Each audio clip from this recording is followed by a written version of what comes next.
یہ امتحان کی جگہ ہے۔ ذرا غور کرو، ہمارے والد امجد حضرت آدم علیہ السلام کو اللہ تعالیٰ نے جب پیدا فرمایا، پیدا فرمانے کے بعد کہاں پر بھیجا تھا؟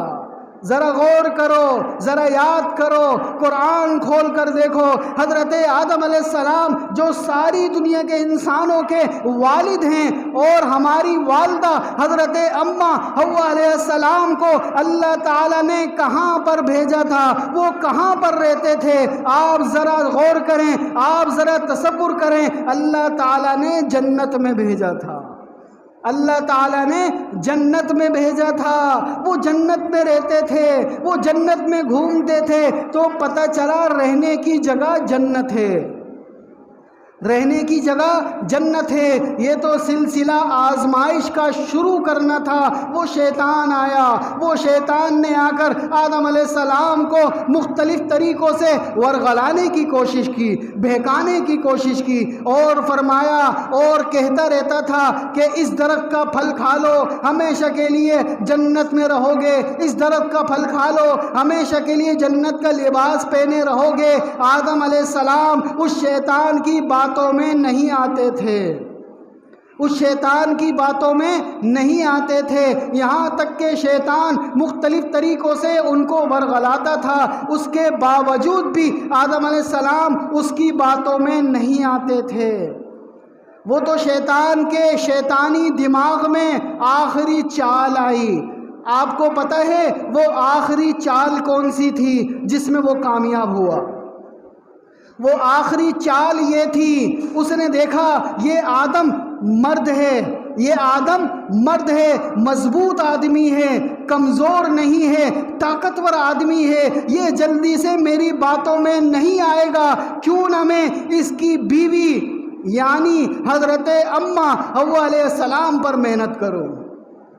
جب دیکھا کہ حضرت اماں حوا علیہ السلام ایک جگہ بیٹھی ہوئی ہیں، وہ ایسے روپ میں آیا، وہ ایسے روپ میں آیا اور آ کر کہنے لگا کہ میں آپ کا ہمدرد ہوں، میں آپ کا ہمدرد ہوں، مجھے بھی اللہ نے پیدا کیا ہے۔ آج میں آپ کو ایک بات بتاؤں، اگر وہ کام آپ کر لیں گی، ہمیشہ کے لیے آپ بھی اور آدم بھی اسی جنت میں رہیں گے، اسی لباس میں رہیں گے۔ حضرت اماں حوا علیہ السلام نے پوچھا ایسا کون سا کام ہے؟ اس نے کہا وہ فلاں درخت کا پھل کھا لو، وہ فلاں درخت کا پھل کھا لو۔ اماں حوا علیہ السلام نے کہا نہیں، ہم پھل نہیں کھائیں گے، اللہ نے منع کیا ہے، اللہ نے منع کیا ہے۔ اس نے کہا نہیں، اس درخت سے منع نہیں کیا۔ اچھا، اگر آپ کو میری بات کا یقین نہیں آتا، اگر آپ کو میری بات کا یقین نہیں آتا، میں قسم کھاتا ہوں اللہ کی، اس نے اس کائنات کے اندر سب سے پہلی جھوٹی قسم کھائی۔ اس نے کہا مجھے قسم ہے اللہ کی، مجھے قسم ہے اللہ کی، اگر آپ اس درخت کا پھل کھا لو گی، ہمیشہ کے لیے جنت میں رہو گی، ہمیشہ کے لیے یہیں رہو گی۔ جب حضرت اماں حوا علیہ السلام نے اللہ کا نام سنا، اللہ کی قسم سنی، وہ چونکہ ایک عورت تھی، دل سے کمزور تھی، انہوں نے یقین کر لیا کہ یہ اللہ کی قسم کھا رہا ہے، اور کوئی اللہ کی قسم جھوٹی نہیں کھا سکتا، اور کوئی اللہ کی قسم جھوٹی نہیں کھا سکتا۔ حضرت اماں حوا علیہ السلام نے وہ درخت کا پھل توڑا اور کھا لیا۔ جب حضرت آدم علیہ السلام نے دیکھا کہ میری بیوی نے درخت کا پھل کھا لیا، تو محبت کا تقاضا بھی یہی تھا، وفاداری کا تقاضا بھی یہی تھا۔ انہوں نے دیکھا کہ میری بیوی نے کھا لیا، اب میں اس کے ساتھ ہوں، اس کو پریشان نہیں دیکھ سکتا۔ انہوں نے بھی پھل توڑا اور کھا لیا۔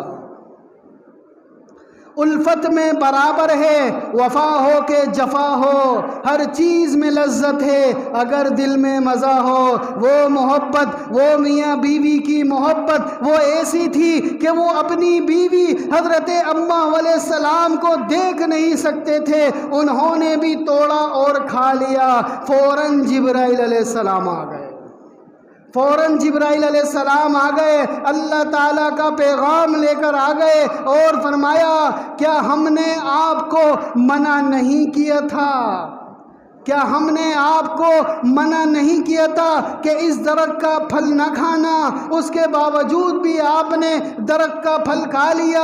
وہاں سے اماں علیہ السلام بولی یا اللہ اس نے اللہ کی قسم کھائی تھی، یا اللہ اس نے آپ کی قسم کھائی تھی۔ اللہ تعالیٰ نے ارشاد فرمایا یہ جھوٹوں کا جھوٹا ہے، یہ شیطان جھوٹوں کا جھوٹا ہے، یہ مردود ہے، یہ جھوٹی قسمیں بھی کھائے گا، یہ وہ حربہ استعمال کرے گا جس سے انسان اللہ سے دور ہو جائے۔ اس کائنات کے اندر سب سے پہلی جھوٹی قسم شیطان نے کھائی۔ آج دنیا کے اندر جتنے بھی انسان جھوٹی قسمیں کھاتے ہیں وہ شیطان کی سنت پہ عمل کرتے ہیں۔ اس کے بعد اللہ پاک نے دنیا کے اندر جسم کے ساتھ، اس گوشت والے جسم کے ساتھ اس عالم ارواح سے جنت میں بھیجا، اس جنت کے لباس کو اتار کر دنیا کا لباس پہنایا اور دنیا کے اس گوشت والے جسم میں حضرت آدم علیہ السلام اور حضرت اماں علیہ السلام کو دنیا میں بھیج دیا۔ دنیا کی زمین پر آ گئے۔ جس وقت دنیا میں آئے رات تھی، جس وقت دنیا میں آئے رات تھی، سورج نہیں تھا، چاند بھی نہیں تھا، اندھیرا ہی اندھیرا تھا، لائٹیں بھی نہیں تھی، موم بتیاں بھی نہیں تھی، کچھ دکھ ہی نہیں رہا تھا۔ جیسے ہی زمین پر آئے گھبرا گئے، ادھر ادھر دیکھنے لگے، یا اللہ کچھ دکھ ہی نہیں رہا، یا اللہ ہم یہ کہاں پر آ گئے، کچھ دکھ ہی نہیں رہا۔ اتنے میں اچانک صبح صادق کا وقت ہوا، اتنے میں اچانک صبح صادق کا وقت ہوا۔ آسمانوں پر دیکھا ہلکی ہلکی سفیدی آنا شروع ہو گئی۔ جیسے ہی ہلکی ہلکی سفیدی آنا شروع ہو گئی، آنکھوں میں روشنی آنا شروع ہو گئی۔ آپ حضرت آدم علیہ السلام نے فوراً اسی جگہ پر اللہ کے سامنے اس دھرتی پر پہلا سجدہ ادا کیا، پہلا سجدہ ادا کیا۔ ایک تو صبح آنے کی خوشی میں اور دوسرا سجدہ ادا کیا رات کے جانے کی خوشی میں، اور فرمایا اے اللہ آپ کا شکر ہے، مجھے پتہ ہے آپ کا قرب کس طرح مل سکتا ہے۔